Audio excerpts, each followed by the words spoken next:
கர்த்தருடைய நாமம் மகிமைப்படுவதாக. இன்றைய தியானத்துக்கான வசனம் எபேசியர் 5வது அதிகாரம் 9வது வசனம். ஆவியின் கனி சகல நற்குணத்திலும் நீதியிலும் உண்மையிலும் விளங்கும்.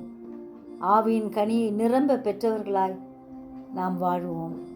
நற்குணத்தினால் நிறைந்தவர்களும் சகல அறிவினாலும் நிரப்பப்பட்டவர்களும் ஒருவருக்கொருவர் புத்தி சொல்ல வல்லவர்களாய் நம்மை ஆண்டவர் மாற்றும்படி கேட்போம்.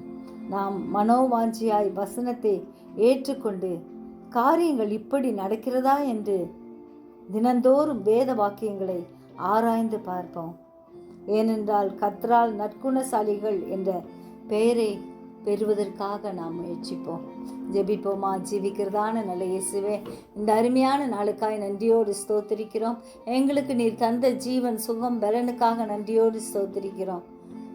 ஆவியின் கனி சகல நற்குணத்திலும் நீதியிலும் உண்மையிலும் விளங்கும் என்று சொன்னீரே. ஆம், ஆவியின் கனிகளை நாங்கள் பெற்றவர்களாய் உமக்காய் வாழ உம்முடைய அடிச்சுவடுகளை எப்பொழுதும் ஆண்டவரே பின்பற்ற எங்களுக்கு வேண்டிய கிருபைகளை அதிகப்படுத்துவீராக. வேதத்தில் உள்ள ஆண்டவரே தீர்க்கதரிசிகள் சொல்லும் ஒவ்வொரு வார்த்தைகளுக்கும், அப்போஸ்தலர்கள் சொல்லுகிற ஒவ்வொரு வார்த்தைகளையும் நாங்கள் கேட்டு அதன்படி நடக்க எங்களுக்கு வேண்டிய கிருபையை அதிகப்படுத்தும் ஐயா.